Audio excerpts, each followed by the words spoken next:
Baik, Bapak Ibu yang saya hormati, Assalamualaikum warahmatullahi wabarakatuh. Selamat sore dan salam sehat, salam sejahtera untuk kita semua. Yang saya hormati Bapak Menteri Erlangga Hartarto, kemudian Bapak Ganjar Pranowo yang luar biasa. Kami sangat terinspirasi, Bapak. Kemudian juga yang saya hormati Bapak Rektor yang walaupun saat ini sudah tidak di tempat webinar ini, kemudian induk semang kami yang saya hormati, yang saya banggakan juga Prof. Paripurna, ini yang beliau ikut, mohon maaf, seperti bapak belurnya kami lah, kira-kira seperti itu. Kemudian juga tentu kawan-kawan dari Kagama yang sangat saya cintai juga. Pada kesempatan ini saya tidak akan menceritakan mengenai sisi terlalu saintifik terhadap Genus C19, tetapi kami lebih fokus pada bagaimana Genus C19 itu kita gunakan, kita cita-citakan untuk melakukan pemulihan kesehatan dan ekonomi di Indonesia, khususnya pada saat pandemi COVID-19 ini. Jadi kami mewakili kawan-kawan dari tim peneliti, mohon izin untuk menyampaikan paparan yang pertama. Ini saya ingat ketika lihat slide ini, sebetulnya ketika kami di awal-awal pandemi itu, Pak Rektor membuat edaran untuk tidak masuk kampus. Tidak masuk kampus, kemudian saya lihat tapi di kedokteran itu banyak mobil parkir itu. Maka saya kan heran. Ini di tempat saya sangat patuh dengan peraturan Rektor, mohon maaf Pak Rektor. Kemudian di parkir mobil di kedokteran itu banyak sekali mobil-mobil parkir. Saya hanya menduga aja, oh ini barangkali banyak dokter-dokter yang tetap masuk, dosen-dosen yang masuk, kemudian melakukan riset begitu. Kemudian di saat yang sama, kawan-kawan dari Fakultas Kedokteran, khususnya mitra kami, Dr. Dian, Dr. Hakim, Dr. Yodi, Dr. Morita, dan lain-lain, termasuk juga kolega kami di Fisika, Dr. Ahmad, itu kemudian bersepakat bagaimana kalau kita uji coba elektronik nus dulu namanya, yang pokoknya asal ada aja, yang ada di lab itu, kemudian kita coba modifikasi cara bagaimana mengambil sampelnya, karena kita jujur aja pengambilan sampel menggunakan nafas itu baru pertama kali ketika COVID ini ada gitu ya. Jadi ini kami diam-diam dan kadang-kadang ditegur oleh Pak Ketua Departemen Fisika waktu itu tidak mengindahkan perintah di peraturan rektor.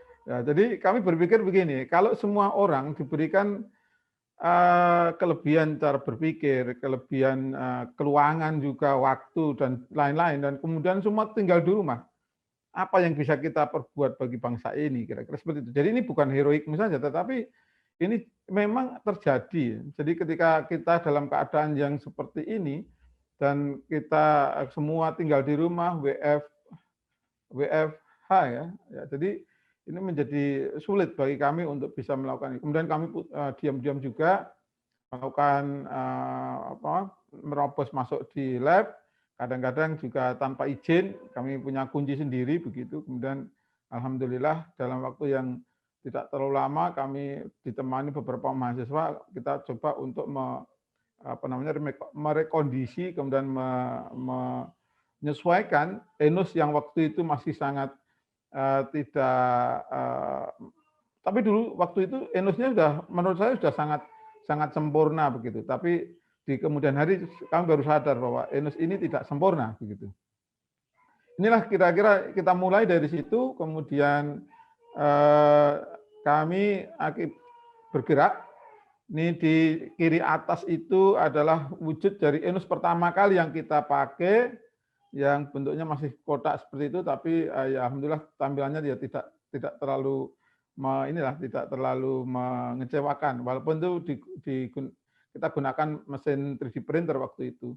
Tapi lagi-lagi bagaimana cara mengambil nafas, waktu itu kami hanya mengandalkan pada toko online, yaitu menggunakan non-rebreathing mask, yang itu dijual biasanya untuk orang-orang yang punya masalah pernafasan, ya, jadi untuk mensuplai oksigen lewat situ. Nah, kemudian dari situ kemudian kita modifikasi konektor-konektornya dan kemudian di bawah itu kita sudah mulai punya konektor yang lebih cantik karena kita berkolaborasi dengan 5 mitra industri yang lokal. Kemudian di sebelah kanannya di bawah itu kita sudah mulai tampilan ketika jadi yang bawah itu adalah tipe dari Jinos yang itu sudah kita standarisasi dari BPFK Surabaya waktu itu sehingga kita menyadari bahwa hasil dari standarisasi itu kita akan ternyata mendapatkan suatu yang sangat menguntungkan, di mana dulu ketika kita baru membuat satu unit, rasanya itu sudah sempurna begitu. Begitu membuat dua, loh beda lagi gitu.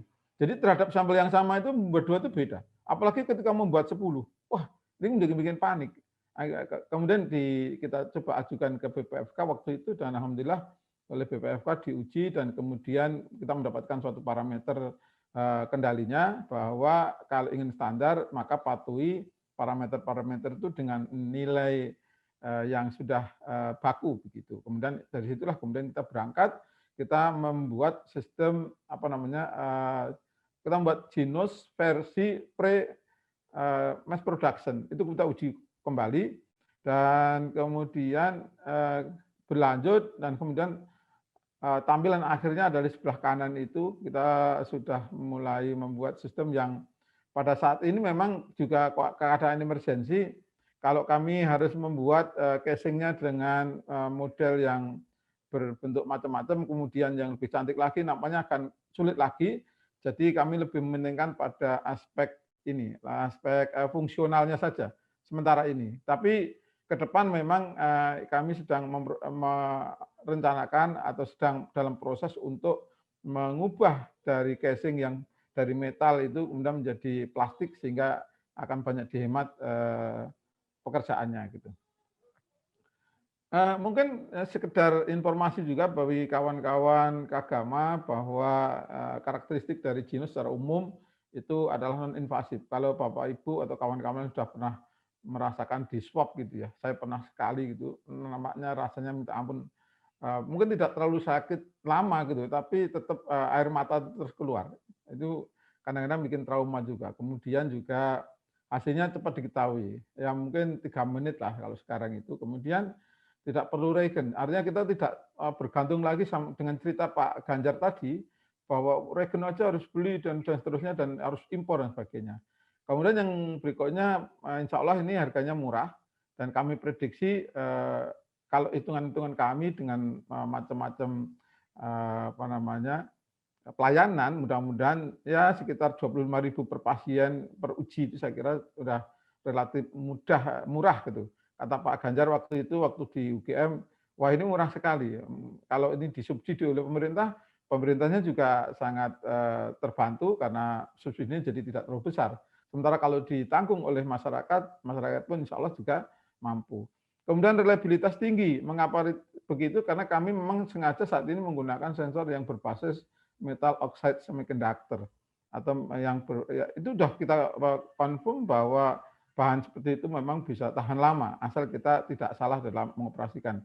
Nah yang terakhir ini adalah kami belum pada IoT. Mengapa? Karena diskusi terakhir dengan UL standar dikatakan bahwa security pada jaringan internet itu belum standar juga sehingga ada kemungkinan ketika nanti dihack kemudian alat ini sedang dipakai hanya dirubah angka 1 jadi 0, 0 jadi 1, maka itu terbalik. Nah itu membahayakan untuk keputusan dari mesin ini.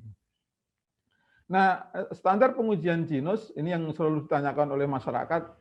Selalu saya itu beberapa kali, bukan beberapa kali, sampai hari ini pun banyak yang menasihati, Pak tolong itu Jinosnya itu distandarisasi dengan PCR gitu. Wah ini Bapak ini kurang bergaul nampaknya itu ya. Karena selama ini gold standar kita adalah PCR. Jadi kita sudah melakukan uji profiling, itu maknanya adalah Jinos itu diuji coba pada ruang rawat inap. Kemudian seperti yang ventilator tadi, kami juga melakukan pengujian kinerja di BPFK Surabaya yang terkait dengan durability.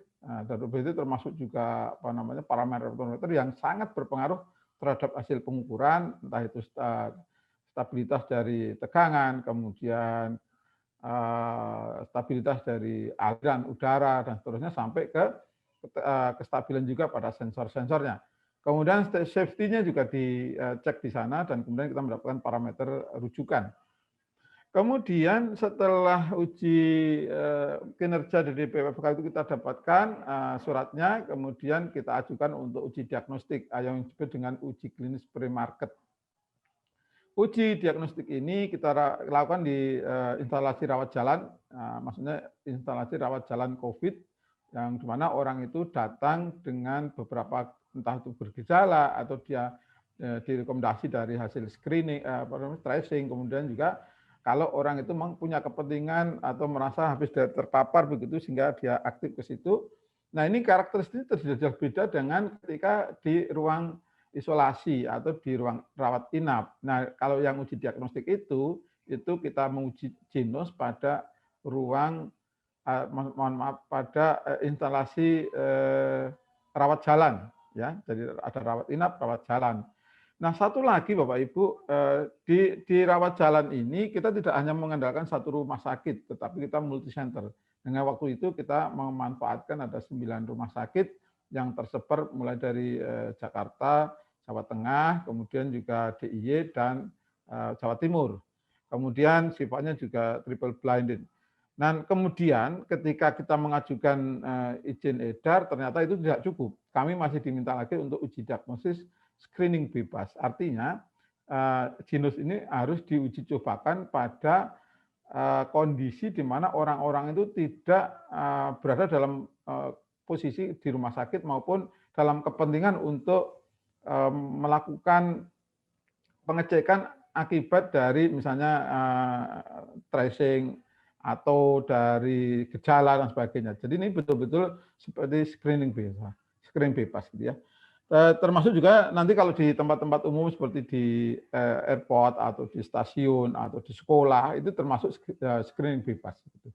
Nah, ke depan kami sedang merencanakan juga untuk melakukan uji diagnostik post market, ya nanti kita sedang rancang, tapi kita juga merencanakan untuk uji diagnostik independen. Jadi banyak sekali yang pengujian ini kita lakukan dalam rangka untuk meyakinkan pada diri kita sendiri bahwa alat ini adalah perform. Jadi bukan lagi alat yang mungkin sebagian masyarakat masih menganggap ini ya mungkin sekedar mainan. Bahkan tadi di satu surat kabar, alat kita ini dianggap setara hanya dengan termogan, seperti mainan begitu ya. Tapi tidak apa-apa, yang mengomong itu soalnya ahli, ya saya nggak sebutkan ya namanya. Tapi itu sering muncul dan bernada negatif. Tapi saya kira cara berpikir seperti ini menurut saya, dan saya setuju dengan Pak Ganjar tadi, kita kalau terus-menerus begitu, kita tidak pernah akan naik pangkat menjadi negara atau bangsa yang mandiri, begitu, yang percaya diri pada diri kita sendiri. Ini maka kita harus melakukan sangat tinggi. Nah di dalam genus ini pasti tidak hanya berbicara mengenai hal-hal yang terkait dengan fisik, termasuk kelistrikan, kemudian sensor, kemudian fluorid dan lain-lain, tetapi yang tidak kalah penting di sini adalah sistem AI atau artificial intelligence. Nah, di sini sistem AI yang kita gunakan adalah sudah hasil optimasi dari sekian banyak model dari AI, termasuk menggunakan deep learning sudah kita coba, machine learning sudah kita coba, termasuk AI yang secara umum kita coba, dan kami akibatnya kemudian kita mendapatkan suatu model dari algoritma AI yang paling stabil untuk kita gunakan seterusnya. Sehingga kita nanti akan mendapatkan berapa akurasinya, berapa sensitivitasnya, spesifitasnya, dan lain-lain. Jadi sekali lagi semua rujukannya kepada gold standar kita adalah PCR. Nah pada saat ini hal yang mengembirakan tadi disampaikan oleh Pak Ganjar juga bahwa ini saya kira juga bisik-bisik dari Pak Ganjar juga ya namanya, bahwa hari Kamis yang lalu, seminggu yang lalu, kami 2 minggu yang lalu, mohon maaf, kami sowan ke kantor Pak Menhub dan kemudian kami presentasi di sana karena beliau nampaknya pernah juga ragu karena banyak berita-berita yang bernada miring begitu, dan ketika kami presentasi kemudian demokan di sana, belum sampai di Jogja, kami sedang perjalanan di rest area saja, itu edaran ke KAI sudah muncul bahwa akan uji coba di KAI dan sebagainya. Dan betul, beberapa hari yang lalu sudah ada uji coba di KAI, dan insya Allah nanti mulai tanggal 5 Februari, Genus ini akan resmi menjadi salah satu alat alternatif. Jadi ini tidak menggantikan rapid test yang sudah ada maupun PCR yang sudah ada sebelumnya. Sehingga ini sebagai alternatif, bukan pengganti. Dan ini jujur saja banyak yang mengkomplain ke saya secara pribadi tidak terima kalau alat ini untuk menggantikan rapid test yang ada maupun apalagi PCR. Terus saya bilang, loh apa urusan sampean gitu. Kalau kita membuat seperti ini dan kita tidak punya niatan untuk menghilangkan yang sudah ada gitu. Kita bisa memberikan alternatif yang saya kira mungkin biarkan masyarakat nanti yang akan menentukan apakah itu layak atau tidak begitu. Nah, di saat ini dengan keterbatasan jumlah produksi karena banyak faktor ya. Jadi ternyata ini misalnya dikerjakan oleh industri yang besar, saya sudah tahu bottleneck-nya itu. Sehingga produksinya pasti bisa saya hitung sekarang ini. Sehingga sebesar apapun industrinya, pasti hanya selesai sampai industri di bagian tertentu saja, tapi bagian yang lain itu tidak akan bisa dikejar.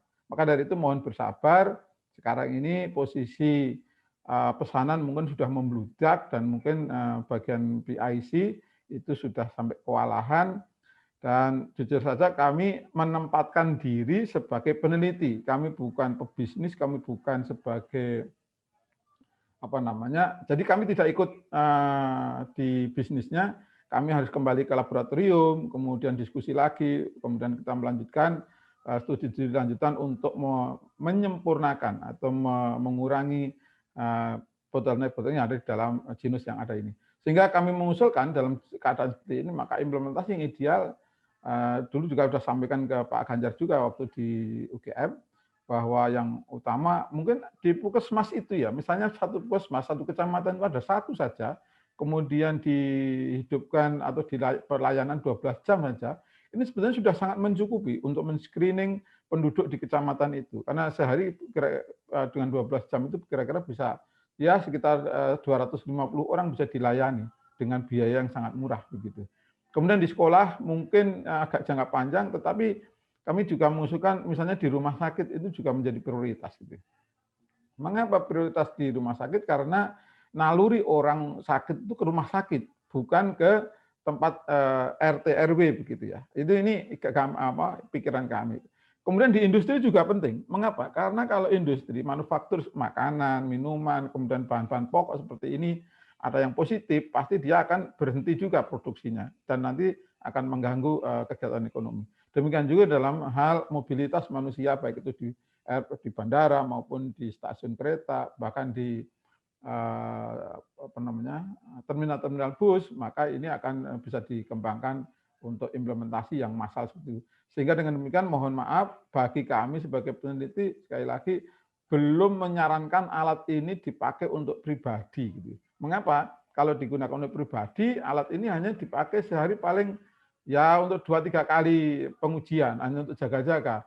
Nah kami yang memproduksi dan kami sebagai peneliti nanti akan lelah sendiri karena target kita untuk testing massal itu menjadi tidak tercapai. Kira-kira. Baik, ini sekedar informasi mengenai performance. Ini performance pada saat kita mengajukan izin edar. Dan posisi sekarang performance ini sudah meningkat tajam. Artinya sudah kita bisa tingkatkan. Jadi dan itu belum kita ungkapkan karena dan kita tulis menjadi manuskrip. Jadi hasil uji diagnostik kemudian kita susun, kemudian kita analisis dan kita mendapatkan performance seperti ini. Misalnya sensitivitasnya, spesifisitasnya, kalau akurasinya sekitar 93-95% waktu itu. Dan ini sudah kita perbaiki. Namun mohon maaf saat ini kita belum bisa merilis hasilnya. Kami akan melakukan publikasi terlebih dahulu. Dan nampaknya kalau kita melihat sensitivitas dan spesifitas dengan kondisi seperti ini, maka kita sangat optimis bahwa alat ini sebetulnya lebih cocok untuk screening cepat. Begitu. Artinya di screening itu nanti kalau ketemu pasien yang positif, maka perlu dikonfirmasi menggunakan gold standar PCR.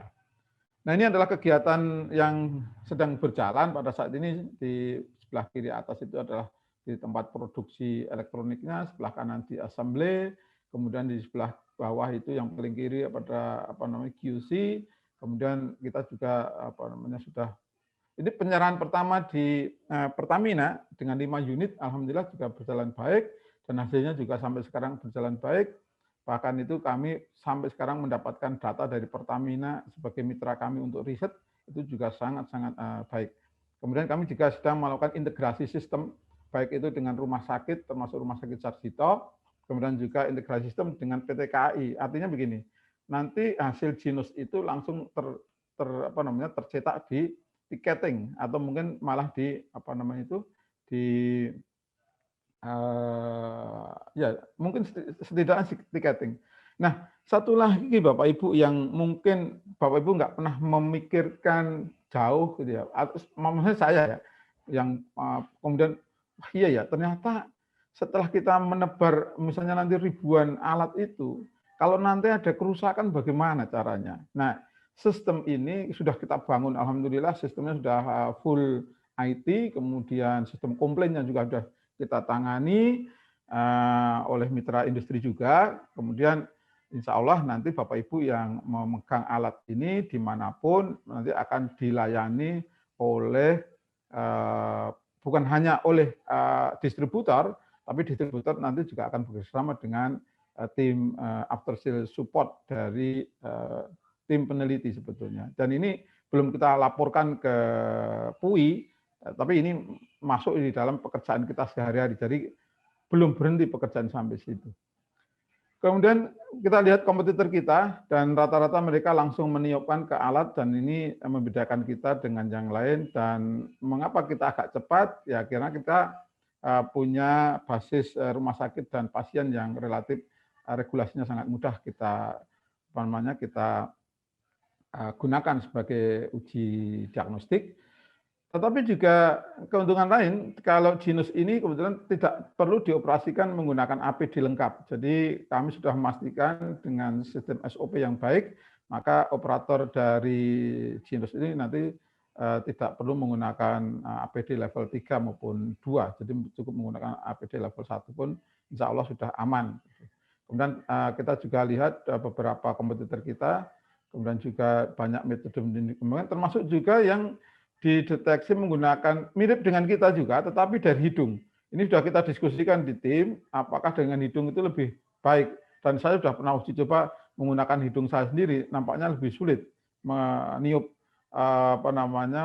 pipa begitu melalui hidung, sangat-sangat sulit. Ya. Kemudian ini adalah tim kami yang ikut bekerja siang malam dan sampai sekarang masih belum berhenti. Tapi kami alhamdulillah disupport oleh oleh Pak Induk Semang kami, Pak Parip, dan juga PUI, juga dengan mitra industri bekerja bersama-sama gitu. Dan ini kami juga didukung oleh site koordinator di 8 rumah sakit waktu itu, dan ini sedang kami kembangkan untuk pengujian lebih lanjut. Mohon izin Pak Komyang untuk menampilkan video singkat, karena saya lihat tadi di chat banyak yang bertanya cara kerjanya. Jadi mungkin dengan melihat ini akan bisa dipahami dengan mudah. Setelah itu kami cukupkan presentasinya.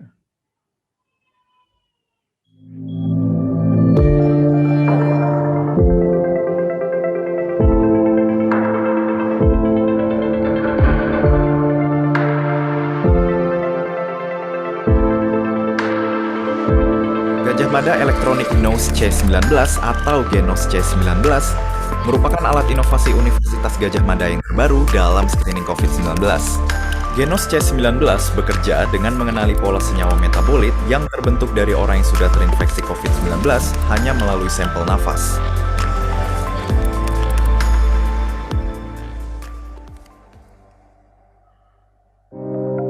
Langkah awal adalah menghidupkan alat Genos C19 dengan cara berikut.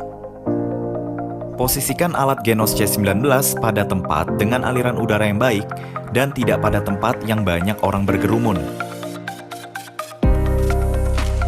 Pastikan mesin dalam keadaan mati, lalu sambungkan mesin Genos ke komputer dengan menggunakan kabel data dan sambungan listrik.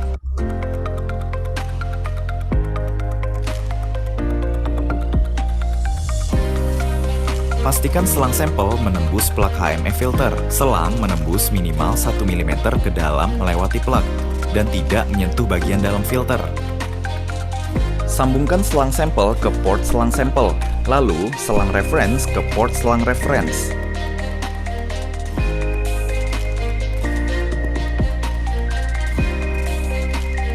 Ujung selang reference diposisikan jauh dari tempat pengambilan sampel, seperti di bawah meja atau ke jendela.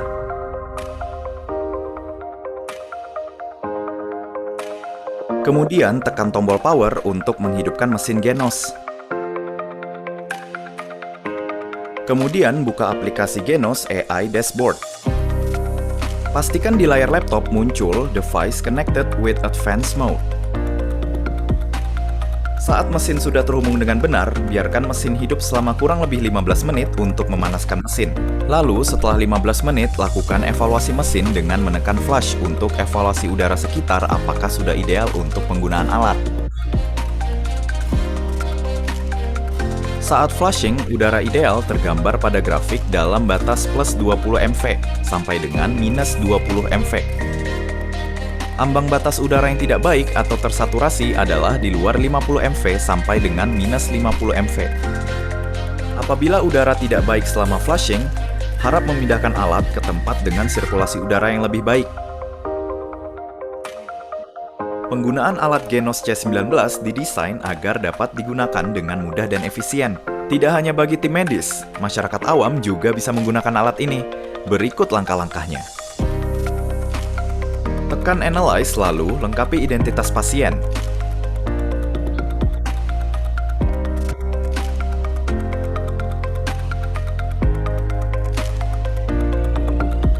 Lalu persiapkan pasien untuk mengambil nafas.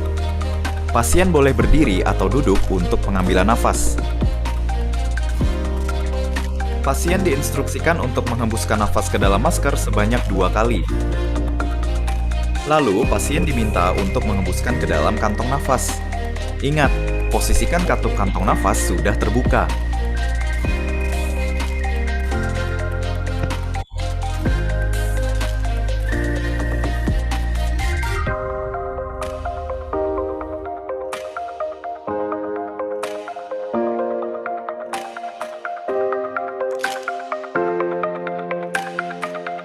Instruksikan pasien untuk mengunci katup saat kantong sudah penuh.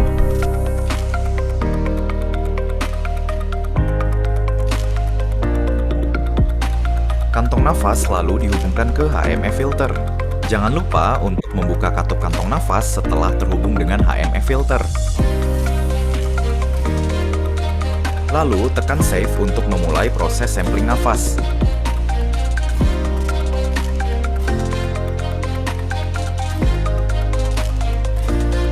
Kemudian tunggu proses pengolahan nafas, dan nantinya hasil nafas dapat dibaca langsung.